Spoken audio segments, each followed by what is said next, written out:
అక్కడతో మామూలుగా మనది మెయిన్ సెషన్ అయిపోయింది. ఓకే. సో, నేను జనరల్ సెషన్ ఒక 2 మినిట్స్ అక్కడ డిస్కస్ చేశానన్నమాట ఆ గ్రూప్‌లో. ఈ గ్రూప్ క్లోజ్ చేయమని చెప్తాను. సో, జనరల్‌గా ఏంటంటే నేనేం చెప్తానంటే చాలా మంది ఇందులో గ్రూప్‌లో మనకి జాయిన్ అవుతా ఉంటారు బేసిక్‌గా. సో, ఇందులో ఏంటంటే ఫ్రెషర్స్ ఉంటారు కొంతమంది. హైలీ ఎక్స్‌పీరియన్స్‌డ్ పీపుల్ ఉండొచ్చు. అండ్ ఆల్రెడీ మనకి చూసినట్లయితే 14, 15 ప్లస్ ఇయర్స్ ఆఫ్ ఎక్స్‌పీరియన్స్ ఉన్నవాళ్ళు కొంతమంది ఆల్రెడీ జాయిన్ అయ్యారు మన దగ్గర. ఇక్కడే. అంతకుముందు కూడా జాయిన్ అయ్యారు. సో, నేనేమంటానంటే సాలరీ అనేది డజంట్ మ్యాటర్. సో, ఇప్పుడేంటంటే ఒక ఫ్రెషర్‌గా ఉన్నప్పుడు జనరల్‌గా ఏం చేస్తున్నారంటే వాళ్ళకేదో మొత్తానికి బయట గ్యాప్ వస్తదనమాట. వాళ్ళు ఇందులోనే ఉద్యోగం చేయకుండా ఉండడమో, జాబ్ చేయకుండా ఉండడమో జరుగుతుంది. సో, ఇప్పుడు అలాంటోళ్ళేంటంటే సడెన్‌గా ఈ కోర్స్‌లో జాయిన్ చేస్తారు. జాయిన్ అవుతారు. ఏదో ఒకటి చేద్దాం, ఏదో రకంగా ఎస్ఏపీలో, ఎంఎంలో జాయిన్ అయ్యి, లేకపోతే ఎఫ్ఐలో జాయిన్ అయ్యి, ఏదో ఒక కోర్స్‌లో జాయిన్ అయ్యి డెఫినిట్‌గా మనం 10,00,000 ప్యాకేజ్ కొట్టాలి అన్న మూమెంట్‌లో వాళ్ళు ఎక్స్‌పెక్ట్ చేస్తారు. కానీ ఒక పాయింట్ నేనేం చెప్తానంటే, మీరు సమ్‌వన్ ఏంటంటే అలా చేయాలంటే ముందు ఎక్స్‌పీరియన్స్ పెట్టుకుంటే గాని 10,00,000 రాదు. అందరికీ తెలిసిందే గదా! ఎక్స్‌పీరియన్స్‌ని యాడ్ ఆన్ చేసుకుంటే అప్పుడు ఆ 10,00,000 సాలరీ, 8,00,000 సాలరీ ఏడు ఎంత పడితే అంత వస్తది. అందులో ఎటువంటి ప్రాబ్లమ్ లేదు. మరి క్వెషన్ ఏంటంటే, మరి అంత తొందరగా అంటే ఏంటి నిజంగా ఒక రియల్ టైమ్ కన్సల్టెంట్, కన్సల్టెంట్ 4 ఏళ్ళు రియల్ టైమ్‌లో పని జేస్తే వాడికి 10,00,000 సాలరీ వస్తది. అంటే ఏంటి 4 ఏళ్ళు పని చేయడం అంటే సంవత్సరానికి మనకి 360 రోజుల్లో 300 రోజులు ఆఫీస్‌కెళ్ళుంటాడు. సో, అట్లా 4 సంవత్సరాలు చూసుకుంటే మరి డెఫినిట్‌గా ఒక 1000 రోజులైనా ఆఫీస్‌కెళ్ళుంటాడు. సో, 1000 రోజుల్లో అతను ఎంత నాలెడ్జ్ గెయిన్ చేస్తాడు? సో, ఎంతమంది క్లయింట్స్‌ని మీటప్ అయ్యుంటాడు? ఎంత లెర్నింగ్ ఉండుంటది? ఆ పాయింట్ మనం ఆలోచించుకోవాలి. మనం ఈ కోర్స్ నేర్చుకొని 3 నెలల్లోనో, 2 నెలల్లోనో లేకపోతే 40 రోజులు, 50 రోజుల్లో కోర్స్ నేర్చుకొని వెంటనే మనం అక్కడికెళ్ళిపోయి జాబ్‌లోకెళ్ళిపోయి ఇమ్మీడియేట్‌గా 10,00,000 కొట్టేసేయాలి అని ఎటువంటి స్కిల్ సెట్ లేకుండా. ఫ్రెషర్ లెవెల్‌లో జనరల్‌గా కొంతమంది కమ్యూనికేషన్ వీక్ ఉంటది. ఫ్రెషర్ లెవెల్‌లో ఉన్న కమ్యూనికేషన్ చాలా బావుండొచ్చు కొంతమందికి. ఓకే. కానీ ఒక పాయింట్ మనం గుర్తుపెట్టుకోవాలి. సో, ఎంఎన్‌సిలో మనం ఎప్పుడైనా మీటింగ్‌లో పార్టిసిపేట్ చేశామా? ఎంఎన్‌సి మీటింగ్ కాల్స్‌లో ఎప్పుడైనా పార్టిసిపేట్ చేశామా? సో, క్లయింట్‌తో డిస్కస్ చేశామా?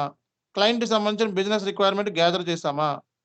సో, ఒక క్లయింట్‌కి ఒక ఈమెయిల్ అన్నా రాసామా? సో, ఇవేమి మనకి కనపడవు బేసిక్‌గా. మనకేంటంటే కోర్స్ నేర్చుకున్నాం కాబట్టి ఇమ్మీడియేట్‌గా 10,00,000 వచ్చేసేయాలి. నో. అట్లా ఆలోచించకండి. సో, కోర్స్ నేర్చుకోవడం వేరు. కోర్స్ నేర్చుకున్న తర్వాత దాన్ని అర్థం చేసుకోవడం వేరు. దాన్ని అర్థం చేసుకొని రియల్ టైమ్‌లో దాన్ని ఇంప్లిమెంటేషన్ చేయడం వేరు. సో, రియల్ టైమ్‌లో ఇంప్లిమెంటేషన్ చేయాలంటే దానికి సంబంధించి స్టాండర్డ్ హై లెవెల్‌లో ఉంటది. సో, హై లెవెల్ స్టాండర్డ్‌ని అక్వైర్ చేయాలంటే సో, కన్ఫర్మ్‌గా మనకి ఆ స్టాండర్డ్‌ని అక్వైర్ చేయాలంటే కన్ఫర్మ్‌గా మనకి డిఫికల్టీ, ఛాలెంజెస్ మనం వన్స్ కోర్స్‌లో జాయిన్ అయిన తర్వాత కన్ఫర్మ్‌గా మనం ఫీల్ అవ్వాల్సొస్తది. కాబట్టి జాబ్ కొట్టడం అనేది ఏదో రకంగా కొట్టొచ్చు. బట్ దాన్ని సర్వైవల్ చేసుకోవడం చాలా ఇంపార్టెంట్. కాబట్టి నేనేం చెప్తానంటే బేసిక్‌గా మీరు అంత స్టాండర్డ్‌ని, అంత ప్యాకేజ్‌ని గెయిన్ చేయాలంటే మనం దాని మీద ఎంత టైముని ఇన్వెస్ట్‌మెంట్ చేస్తున్నాం అనేది కూడా మనం ఆలోచించుకోవాలి. ఓకే. జస్ట్ ఒక క్లాస్ వినేసేసి దాని తర్వాత మొత్తం కోర్స్ అయిపోయిందా వెంటనే జాబ్ కొట్టేద్దాం అన్న పాయింట్ ఆఫ్ వ్యూలో ఆలోచించకండి. ఓకే. ఇది కన్ఫర్మ్‌గా ఇది ఐటీ కోర్స్. ఐటీ కోర్స్ అంటే కన్ఫర్మ్‌గా రీసెర్చ్ చేయమని అర్థం. ఇది స్టాండర్డ్ మనం నేర్చుకునేదో, లేపోతే అకౌంట్స్ రిలేటెడో, ఫైనాన్స్ రిలేటెడో, లేదా ఇంకోటో అని కాదు. ప్యాకేజ్ ఎక్స్‌పర్ట్ అవ్వాలి మీరు. ప్యాకేజ్‌లో వచ్చే ఎర్రర్స్‌ని చదవాలి. ఎర్రర్స్‌ని అర్థం చేసుకొని ఇష్యూస్ రిసాల్వ్ చేయాలి. అంటే టెక్నికల్లీ మైండ్ మీద కన్ఫర్మ్‌గా ఇది ఇంపాక్ట్ ఉంది. సో, మీ మైండ్ ఎంత స్టెబిలిటీ ఉండి, ఎంత బాగా ఆలోచించేది, ఎంత బాగా రీసెర్చ్ చేసేది, అండ్ ఎంత బాగా root cause analysis find out చేస్తారు అన్న దాని మీద మీకు, మీకు ఆ ప్యాకేజ్ వచ్చుది తప్పిస్తే, జనరల్‌గా ఈ కోర్స్ నేర్చుకున్నాను కాబట్టి నాకు ఈ 10,00,000 ప్యాకేజ్ రావాల్సిందే అనే మైండ్ సెట్ తీసేయండి. ఆ ప్యాకేజ్‌కి మనం ఎలిజిబిలిటా కాదో చెక్ చేసుకోండి ఫస్టు. ఆ ప్యాకేజ్‌కి ఎలిజిబిలిటీ అంటే మనం కనీసం పోనీ కోర్స్ నేర్చుకున్న తర్వాత ఇప్పుడు నేర్చుకున్న తర్వాత దాని మీద ఇంకొక నెల రోజులు, 2 నెలలు గట్టిగా దాని గురించి ఇంకా డెప్త్‌గా రీసెర్చ్ చేసి, డెప్త్‌గా ఇన్వెస్టిగేట్ చేసి, డెప్త్‌గా ఇష్యూస్‌ని రిసాల్వ్ చేస్తే అప్పుడు మీకు అక్కడికెళ్తే ఎంతో కొంత 3 నెలల నుంచి 4 నెలల్లో సెట్ అవుతారు. ఐయామ్ నాట్ ష్యూర్ ఇమ్మీడియేట్‌గా ఎళ్ళిపోయిన వెంటనే మీరు మిమ్మల్ని కన్ఫర్మ్‌గా మీకు 10,00,000 ఇస్తున్నారు కాబట్టి మీరు రియల్ టైమ్‌లో కోచింగ్ తీసుకున్నారు కాబట్టి 100% అక్కడ చేసేయగలరు అని నేను చెప్పలేను. ఓకే. ఎందుకంటే నాట్ ఓన్లీ మీ సో ఎవరు ఏ ట్రైనర్ ఇచ్చినా సరే బిజినెస్ రిక్వైర్మెంట్ ఎస్ఏపీకే అర్థం కాదు కొన్ని సార్లు. ఇంక మనం ఎంతో చెప్పండి. సో, కాబట్టి అక్కడ ఉండే ప్రాజెక్ట్‌ని బట్టి మీకు ఆ ప్రాజెక్ట్ ఈజీనా, ఆ ప్రాజెక్ట్ కష్టమా, దాన్ని బట్టి మీకు రేపొద్దున జాబ్ అనేది ఉంటది. సో, కొన్ని కొన్ని ప్రాజెక్ట్‌లో కూడా నేను వర్క్ చేశాను. బేసిక్‌గా వారానికి 2 ఇష్యూస్ వచ్చాయి అంతకుముందు. వారానికి 2 ఇష్యూస్ 4 రోజులు ఆడుకోవడమే. ఇప్పుడు ఆ ప్రాజెక్ట్‌లో ఉన్నామనుకోండి ఫర్ ఎగ్జాంపుల్ సంవత్సరం కాదు 2 సంవత్సరాలనే ఉండొచ్చు ఆ ప్రాజెక్ట్‌లో. అప్పుడు ఏమవుతుంది నీకు, నీ లెవెల్ ఆఫ్ స్టాండర్డ్ అనేది మెల్లగా తగ్గిపోతుంది. అండ్ మార్కెట్‌లో నువ్వు బయటికెళ్తే ఈ కంపెనీ దాటి బయటికెళ్తే వేరే కంపెనీలో నువ్వు చేయలేవు. ఎందుకంటే స్టాండర్డ్ ఇష్యూస్ డైలీ వచ్చే ఇష్యూస్ ఒక 2, 3 వస్తాయి. అయ్యే చేసుకుంటా కూర్చున్నావు. సో, సాలరీ వచ్చింది సంతోషపడ్డావు. కానీ ఫ్యూచర్ గురించి ఆలోచించల. ఆ ప్రాజెక్ట్ అయిపోయింది. ఇంకో ప్రాజెక్ట్‌లో ఏసారు. ఇంకో ప్రాజెక్ట్‌లో పొద్దున్నుంచి సాయంత్రం వరకు కూర్చోవాలి. అప్పుడేం జేస్తారు? అప్పుడేంటి అలవాటు పడిన మైండ్ మొత్తం ఫ్రీకి అలవాటు పడిన మైండ్ మనకి లేజినెస్‌కి అలవాటు పడిన మైండ్. కాబట్టి సో, ఆ ప్రాజెక్ట్ 100% మనకి ఇబ్బందనిపిచ్చుద్ది. కాబట్టి ప్రాజెక్ట్‌ని బట్టి మనకి అక్కడ మీకు సాలరీ ఎంతివ్వాలి అనేదుంటది. గుర్తుపెట్టుకోండి. ప్రాజెక్ట్ ఇప్పుడుంది. కొన్ని కొన్ని ప్రాజెక్ట్స్ ఉన్నాయి. సో, వాడు క్లయింట్ ఎంతైనా ఇస్తాడు. కానీ ఆ క్లయింట్ చెప్పే రిక్వైర్మెంట్ గాని, ఆ క్లయింట్‌కి సంబంధించిన ప్రాజెక్ట్ గాని, మనం చేయగలిగే కెపాసిటీ ఉంటేనే ఇస్తాడది. లేపోతే ఇవ్వడు. కాబట్టి 2 మంత్స్‌లోనే తెలిసిపోతుంది మనం ఉండాలా? ఎళ్ళిపోవాలా? అన్నది. కాబట్టి దీనికి కూడా మనం ఒక స్ట్రాటజీని డిజైన్ జేసుకోవాలి. అండ్ రియల్ టైమ్‌లో సర్వైవ్ అవ్వాలంటే స్ట్రాటజీస్ కావాలి. అండ్ సక్సెస్ స్ట్రాటజీస్ తెలియాలి. అండ్ ఫెయిల్యూర్ స్ట్రాటజీస్ 2 తెలియాలి. ఎందుకంటే సక్సెస్‌ఫుల్ పర్సన్స్ గురించి నేను చెప్పాలి. ఫెయిల్యూర్ పర్సన్స్ గురించి కూడా చెప్పాలి. ఎందుకంటే 2 చెప్తేనే 50, 50 బ్యాలెన్స్‌గా ఉంటారు. లేపోతే 90% ఎక్స్‌పెక్టేషన్స్ అనేవి ఎప్పుడైనా కూడా డిస్ట్రాయ్ చేస్తాయి మనిషిని. ఎక్స్‌పెక్టేషన్ ఎక్కువ పెరిగే కొద్దీ డిస్ట్రాయ్ అవుతాం. కాబట్టి ఎక్స్‌పెక్టేషన్ పెట్టుకోకూడదు ఎప్పుడు కూడా. ఉంటే ఉండింది లేకపోతే లేదు. అంతే అట్లా ఆలోచించండి. అంతేగాని 100% నేను అయిపోవాలి, అయిపోవాలంటే ఒకవేళ మన రాత బాగోకపోతే బయటికొచ్చేసాము అనుకోండి. అప్పుడు మనకు కన్ఫర్మ్‌గా మనకేంటి ఈ జాబ్ చేయలేకపోయాం కాబట్టి ఇంక మనం వేస్టు అనే మైండ్ సెట్ వచ్చేస్తది. తప్పు, తప్పు.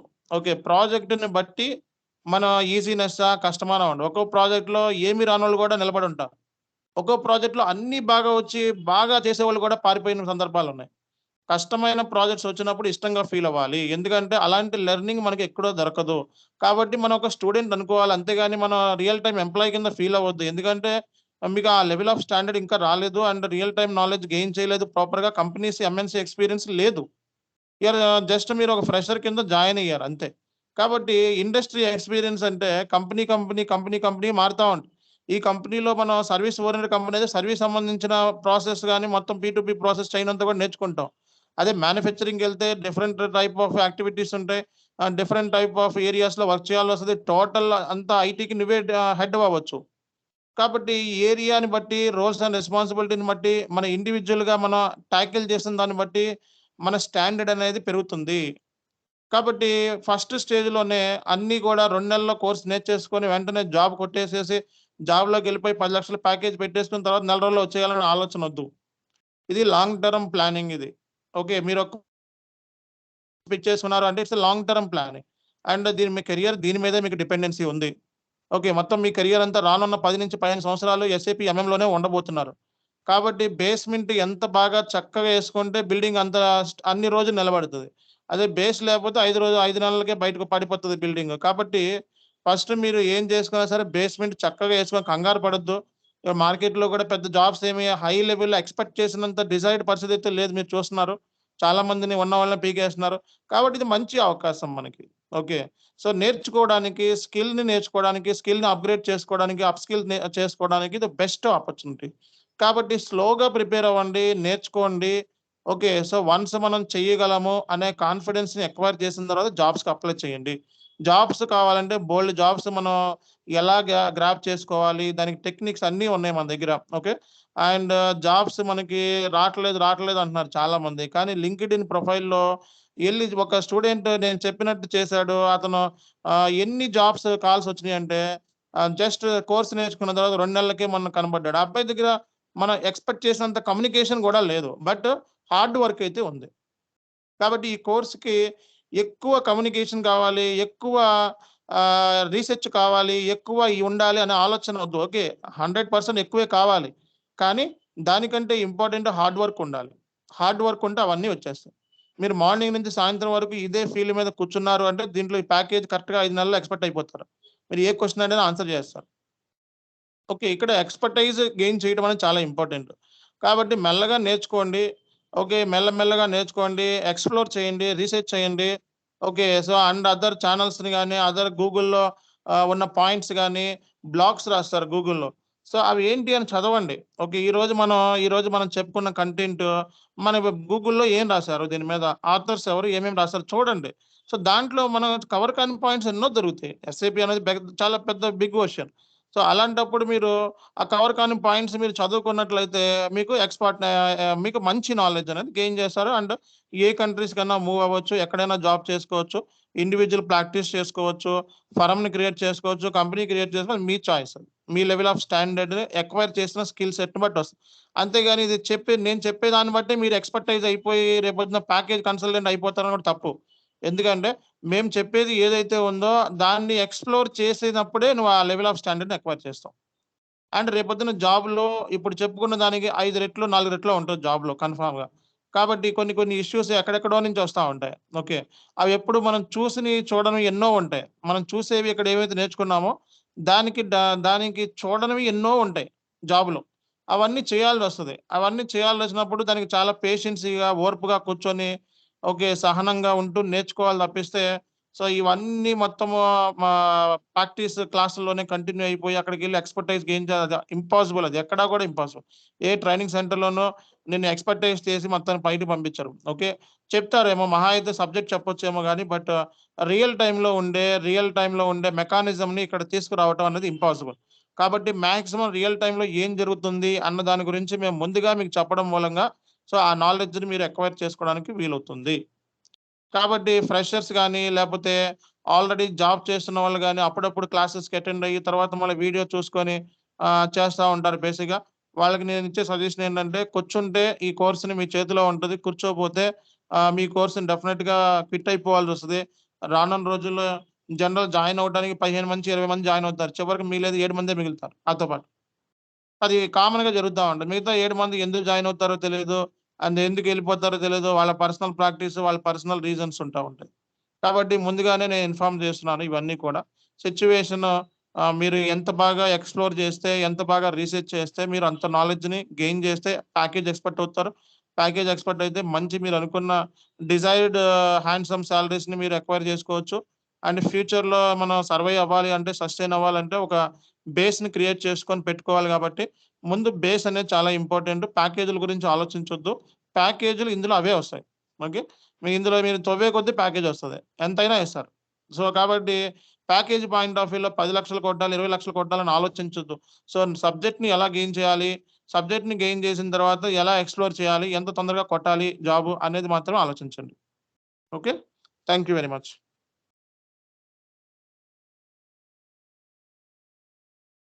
Hello sir.